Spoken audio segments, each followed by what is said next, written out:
Vamos continuar falando sobre a santa humildade.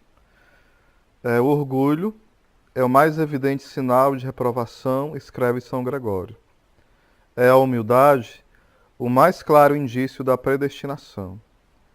Quando o santo Antão Abade viu o mundo cheio de ciladas do demônio, exclamou suspirando: quem poderá jamais escapar a tantos perigos? Ouviu, porém, uma voz que dizia: só a humildade anda segura. Quem anda com a cabeça baixa não precisa temer cair em emboscada alguma. Numa palavra, se não nos tornarmos crianças, não na idade, mas na humildade, como diz o Salvador, em Mateus 13:3, não poderemos entrar no reino dos céus. Na vida de São Polemon, se conta que um monge andou sobre cavões acesos, do que ele se gabara diante dos seus confrades, dizendo: dizei-me, quem de vós poderá andar sobre cavões acesos sem se queimar? São Polemon repreendeu por sua vaidade. O infeliz não entrou em si e permaneceu na sua presunção. Caiu em pecados mortais e terminou sua vida com a morte triste. Os humildes são felizes não só na outra vida, mas também nesta, conforme as palavras do nosso divino Salvador. Aprendei de mim, que sou manso e humilde de coração, e achareis paz para as vossas almas. Mateus 11:29. O orgulhoso nunca encontra paz, desde que nunca chega a ser tratado de tal modo que corresponda à alta ideia que tem de si mesmo. Se é honrado, está descontente por ver que outros são mais do que ele. Se é desprezado, também seu orgulho é ferido. Sempre lhe faltará ao menos uma honra que ele deseja, e se falta, o atormenta, pois ele não se satisfaz com qualquer honra que seja, a qual lhe é prestado. Ele sempre deseja mais honras. Que honras não recebia Amã na corte de Assuero? Podia até assentar-se à mesa real, mas apesar disso, se julgava infeliz, porque Mardoqueu não queria saudar. Ainda que tenha tudo isso, julgo nada ter, vendo Mardoqueu o judeu assentado à porta do rei. Você pode conferir isso em Esté, capítulo 5, versículo 13. E quais são as honras que recebem os soberbos? São honras com as quais não se podem contentar, porque são prestadas com constrangimento e por respeito humano. São Jerônimo nos diz o seguinte, que a verdadeira honra foge daquele que a busca e corre atrás daquele que a despreza, como a sombra segue aquele que dela foge e foge daquele que a quer apanhar. O humilde, porém, está sempre satisfeito, pois se lhe presta uma honra, parece-lhe ela muito grande para seu merecimento. Se lhe faz uma injúria, julga que por seus pecados mereceu coisa muito pior. Como dizia Jó, pequei verdadeiramente, delinqui e não recebi o que merecia. Jó 33, versículo 27. A esse respeito, São Francisco de Borja nos dá um belo ensino. Empreendendo ele uma vez uma longa viagem, aconselharam-no a mandar alguém adiante para tratar do alojamento, a fim de evitar as dificuldades que uma chegada inesperada ocasiona. O santo respondeu: quanto a isso, sempre mando adiante o mestre de quartel. É o pensamento do inferno que eu mereci, e assim me parece um palácio real qualquer albergue, em comparação do lugar em que merecia estar. Ou seja, esse santo não queria estar em um lugar bem preparado. O lugar mais humilde que tivesse, por mais que não tivesse nenhum conforto, ele queria estar. Porque ele sabia que ele merecia a perdição, o inferno. mas Deus mereceu para ele o céu. E por isso, qualquer lugar que ele estivesse, ele estando com Deus, era isso que bastava, né?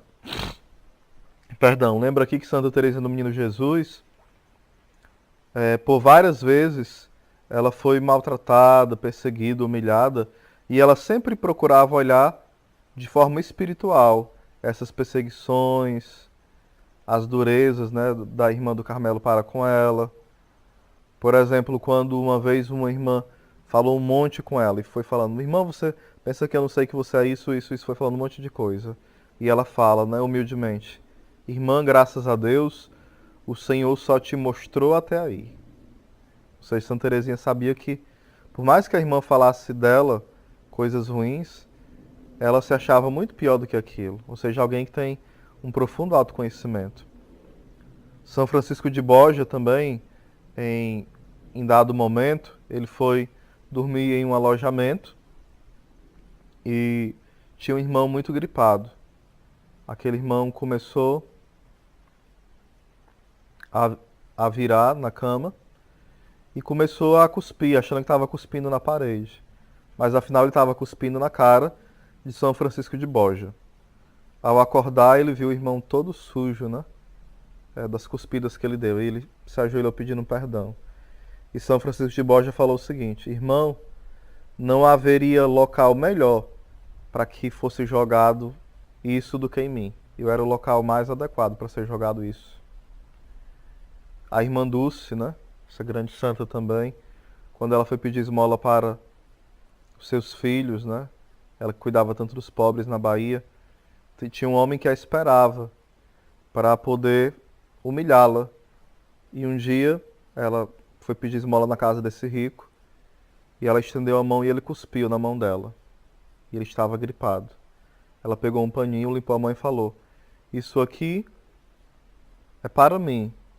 Cadê a dos pobres? E aquele homem se tornou um grande auxiliador daquela obra. Ele se converteu com aquilo, né? E começou a ajudar de forma profunda aquela obra. Também teve uma irmã, uma freira que era negra e foi pedir ajuda a um grande empresário, se não me engano, nos Estados Unidos. Se não me engano, se é a irmã Dorothy, se não me engano é. E chegando lá, o que aconteceu? Aquele homem falou, não atendo negros. E aquela mulher foi para perto lá do local onde se comunicava e falou, mas os dentes são brancos, e sorriu. Os dois deram uma gargalhada. Ele pediu que ela entrasse. Daí aconteceu o quê? Que ele se tornou um dos maiores ajudadores daquela obra também. Queria contar um exemplo também da comunidade de Shalom, logo no início, né, onde foi feita a lanchonete, e foi inspiração de Deus a lanchonete para evangelizar, e estava se precisando de várias coisas, entre elas de utensílios, né, de modo especial panelas, esse tipo de coisa. E foram para uma empresa e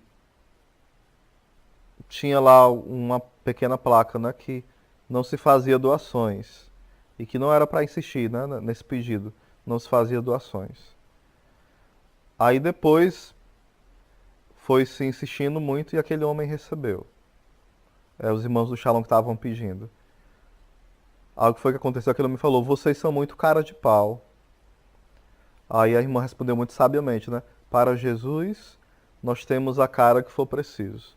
E aquele homem, constrangido, né, pela humildade, pela ousadia, ele falou que os irmãos poderiam pegar o que quisessem ali de panelas para levar para a lanchonete. Ele abriu o coração de forma, né, muito generosa. Ou seja, esses exemplos de humildade.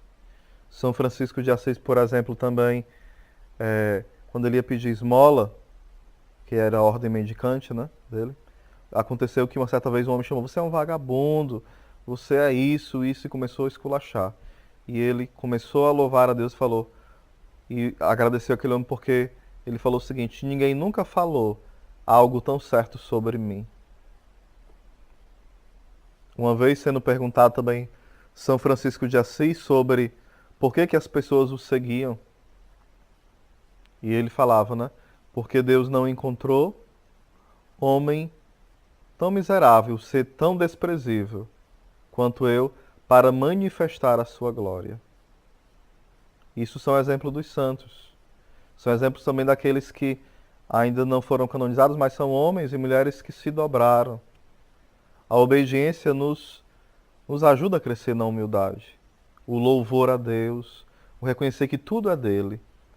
Santa Catarina de Sena fala que quando nós somos orgulhosos, nós nos tornamos ladrões da glória de Deus. Também os santos vão nos ensinar que, assim como os demônios povoaram o inferno pelo orgulho, os homens povoam o inferno pela impureza.